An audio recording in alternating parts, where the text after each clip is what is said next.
Hi guys, Kondapalli పోర్టుకు వచ్చాము. ఇక్కడ శ్రీకృష్ణదేవరాయలు గారు పరిపాలించారంట. ఇదంతా ఆక్యుపై చేసుకొని విజయవాడ, నెల్లూరు, కొండపల్లి ప్రాంతాలు, ఈ పరిసర ప్రాంతాలన్నీ కూడా ఆయన ఆక్యుపై చేసుకొని పరిపాలించారంట. అది తీయటానికి, అది చూడటానికి అని వచ్చాము. లోపలికి వెళ్తున్నాము. లోపలికి వెళ్ళి వీడియోలు తీసి చరిత్ర ఏంటి అనేది మీకు చెప్తా. ఇంకోటి ఏంటంటే, దీనికి పాండవులకు కూడా ఏదో సంబంధం ఉందంట. పాండవులు వనవాసం చేసేటప్పుడు ఇక్కడికి వచ్చి కొంతకాలం పాటు, 1 సంవత్సరం పాటు ఈ గుహల్లో దాక్కున్నారు అని చెప్పి నానుడైతే ఉంది. మరి అది ఎంతవరకు నిజమో తెలియదు. కోతులు ఎక్కడికి వెళ్ళినా వనరాజులు బాగా బీభత్సంగా ఉన్నాయి. ఇక్కడ కూడా ఉన్నాయి కోతులు, ఎగబడేలాగా ఉన్నాయి. లోపలికి వెళ్ళి వచ్చిన తర్వాత చెప్తా. హాయ్ అండి, బాయ్ అండి. కోటలు, పెద్ద పెద్ద కోటలు శ్రీకృష్ణదేవరాయల కాలంలో ఇదంతా ఆక్యుపై చేసి కట్టించారంట. ఆ తర్వాత మొఘల్ చక్రవర్తులు చాలామంది వచ్చి దీన్ని పరిపాలించారు. లోపల ఉన్నాయి, వాళ్ళ హిస్టరీ అంతా ఉంది. అవన్నీ నేను తీస్తాను. ఇదిగోండి,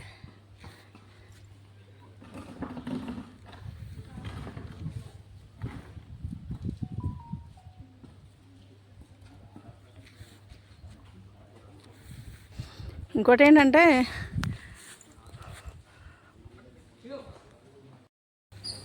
శ్రీకృష్ణదేవరాయలు మన దేశం మీదకి వచ్చినప్పుడు అటు నెల్లూరు సైడు, తర్వాత విజయవాడ, ఈ కొండ ప్రాంతాన్ని అంతా ఆక్యుపై చేసుకొని పరిపాలించారట దీన్ని.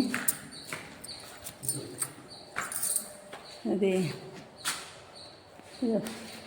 ఇదిగోండి,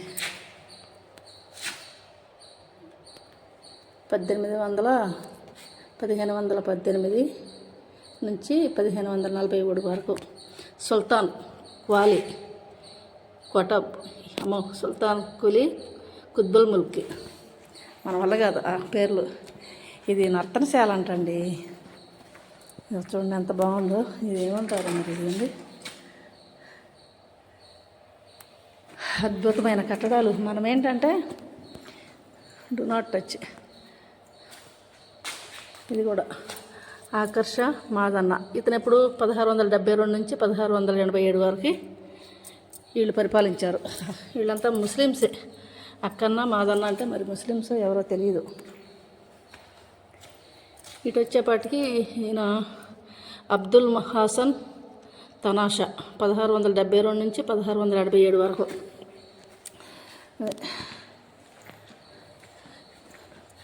ఇది సుబాన్ అలీ. అదిగోండి, సుబాన్ అలీ సుబాన్ కులీ కుతుబ్ షా. చూస్తుంటే తాజ్మహల్ లాగా ఉంది కదా, చూడండి ఎంత బాగుందో. ఈయన అమీర్ కులీ కుతుబ్ షా. ఇది చాలా, మనం ఏంటంటే ఎక్కడెక్కడో ఉన్న ప్రాంతాలకు వెళతాము కానీ మన దగ్గరలో ఉన్న ప్రదేశాలని నిర్లక్ష్యం చేస్తాం. కానీ మా పక్కనే ఇంత అద్భుతమైన ప్లేస్ ఉందని తెలుసు నాకు. కాకపోతే ఇంతవరకు ఒకసారి కూడా నేను రాలేదు.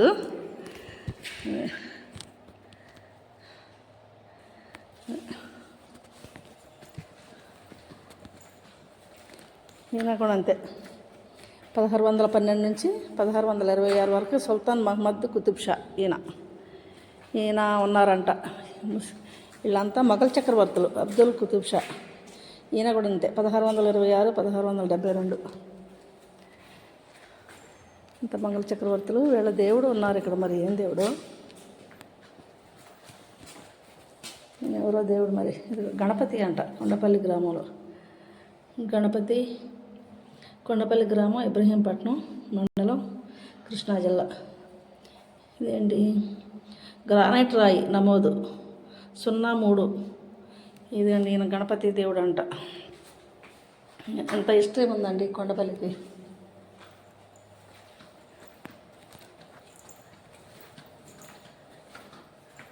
ఆగ్మెంటల్ రియాలిటీ,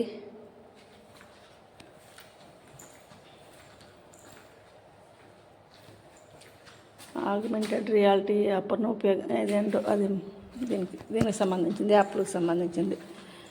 ఇది మెటల్. చూడండి వాళ్ళ కట్టడాలు ఇవన్నీ.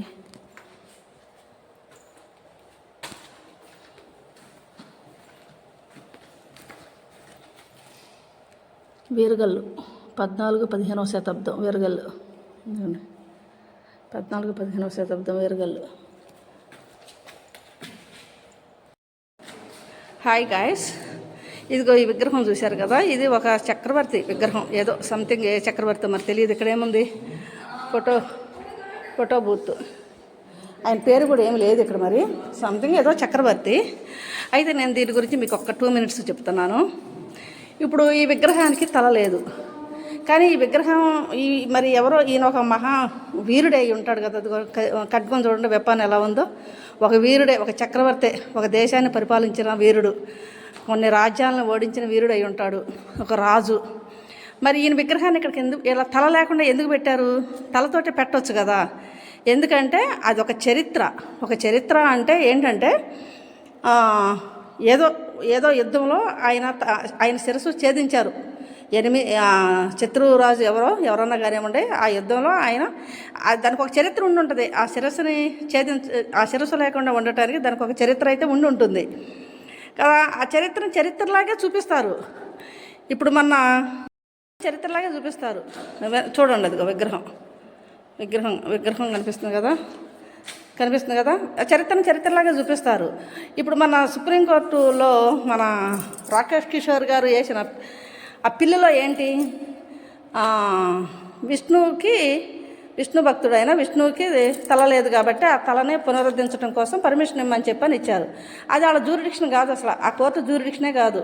సుప్రీంకోర్టులో ప్రాక్టీస్ చేసే ఒక అడ్వకేట్కి అది తెలియని విషయమేమి కాదు. అలాగే ఆయన గవాయి గారు కూడా ఆయన ఏం చేశారు, ఇది మా జ్యూరిడిక్షన్లో అది కాదు కాబట్టి పురావస్తు శాఖ వాళ్ళకి సంబంధించిన విషయం కాబట్టి వాళ్ళ దగ్గర దాన్ని పెట్టండి, వాళ్ళు ఏమైనా చేస్తారేమో అని చెప్పని ఆయన అన్నారు. అది ఆయన తెలిసిన విషయమే కదా అది. ఇప్పుడు ఈయనకి తెలియనిదేం కాదు కదా.